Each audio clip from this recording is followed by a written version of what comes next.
I want you to ask yourself and really self-reflect here. What is it that you need the closure for?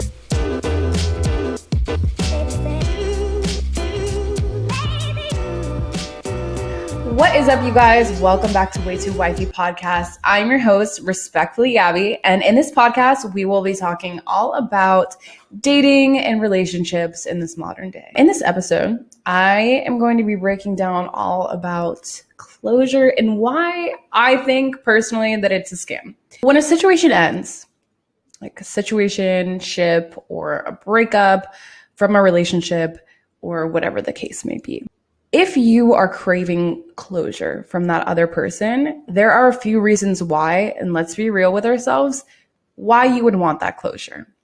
Being at the top, I think that certain situations where people want closure is to try and see if they can get the other person back. Whether or not you actually like that person or want them back, you want to see if they would still like you back so you have the upper hand, and that is such an egotistical move. In this situation, your ego needs to be removed from the equation because, let's be honest, you are only trying to get that person back because you want them to like you, but you don't even like them. But if you still like them, that closure isn't exactly closure, that's opening another door. In which case is fine. This is like such great advice that I've gotten, and it's such a controversial piece of advice because really, who would give this? But it makes sense if you think about it. If you are not done with a situation, like not fully, completely done with a situation, but you know that it's toxic and you know that it's not going to go anywhere and you know that this is not your person, but you still feel drawn to this person, I completely agree. And I think that you should go after and try to close that situation up, because if you know that you were in a situation that was toxic, until you learn your lesson fully from that situation, you're going to find that in another person. That toxic person, whatever trait that you're attracted to in that person, is going to show up in the next person. So instead of having another person and going through another person and another person and it just keeps hurting, to get it all out in that one person. Once you've learned that lesson, you can finally move on into something that's a lot more healthy because you have learned and grown from the last situation. I think another reason why someone would want closure is to try and prove their worth to another person. So if this is you, and this is not me throwing shade at all, because I've totally been in this situation where I have gone the extra mile to prove to someone what they're missing out on.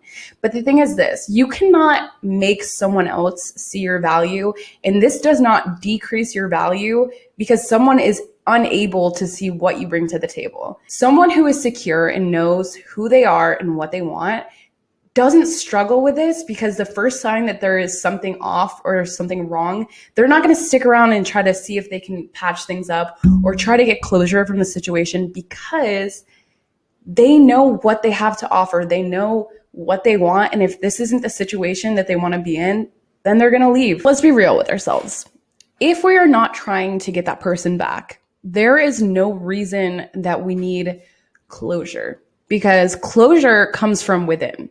Closure doesn't come from someone else validating how you feel. I think the biggest misconception is that you don't receive closure. That comes from within. Into a little story time for you folks. And this one is called Toronto. I wanted to call him Toronto King because that's what I've been calling him. But I feel like he's more of like a Toronto Queen. Like it's more of like a feminine energy. So Toronto guy, let's just go with that. Anyway, that was I'm not throwing shade, but I will tell you the story of what happened. Guy, this is the last guy I talked to, and for real talk to. Like I thought it was going somewhere. Like I thought I was going to marry this guy. And the problem with me is that I think that every guy I really talk to, I'm going to marry. So we're working on that. I think that this was kind of my final wake-up call that I can't do that anymore because it's just really ridiculous at this point. We were talking for 2 months, and if you know me, 2 months is a huge deal. Like I can't tolerate someone usually for more than 2 weeks. 2 weeks is crazy. If you make it past 2 weeks consistently talking every day, you've made it pretty far in my book. Just because it's just like everyone gives me the ick now, and I know that everyone can relate to that. It's just like you don't have that much of a connection to be talking every single day past 2 weeks. And I'm going to be real with you. I get so bored because I need to be mentally stimulated at all times in order to not lose interest.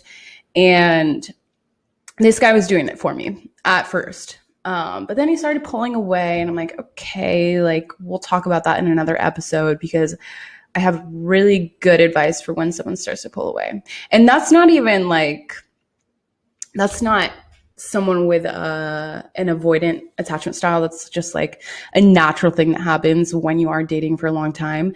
But anyway, he was going back and forth from Toronto and Miami. And I think I only saw him twice this whole time over the past 2 months. If we're being honest, like the last time I saw him, I really just didn't even care to. Or we got into it before I saw him, and I just like had the ick already. We hung out, and he couldn't effectively communicate how he was feeling. And I think that's so huge for me, is someone that is emotionally intelligent, because if you can't communicate how you're feeling or what you're thinking, or how we can solve a situation, if you can't,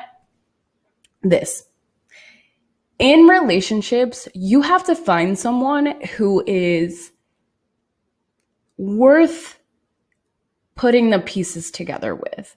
Like, you have to find someone that is worth the argues, that is worth the fights, productively fighting with someone. That's what you need to find, because you're going to have arguments and disagreements in relationships, in all relationships. But if you can find someone that you can productively have a communication, open back and forth of trying to solve whatever problem it is, that's gold.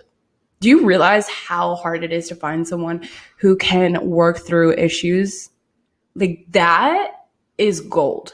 Because most people just run away. Like, let's be honest. Most men just like, I'm not dealing with this, I'm out. So anyway, we got into it, and he couldn't get the point across. And I was just like, you know what? I'm done. Like, I can't do this anymore. I've seen what I needed to see. I've seen all of the red flags. I've seen all of the effort that I've put in that I haven't gotten back, and I'm good. And like, honestly, as soon as he left, I felt a weight lift off my shoulders. I felt like I was on cloud nine. Like, I knew that was the right decision right away. That was my closure, because I trusted my gut, and I knew that I needed to back away from the situation. And whether or not down the line he comes back around, whatever. Here's my final piece. If you think that you need closure from another person, self-reflect, journal, therapy, talk to friends, listen to my podcast. I cannot begin to explain. When you get to the point where you don't need closure anymore from anyone, and you accept situations for what they are, for face value, you are going to feel like you're on top of the world. And I feel that way now. So with that being said, that is it for this week's episode, for this Thursday episode. Hopefully I can get this up by Thursday. I think I can. That's tomorrow.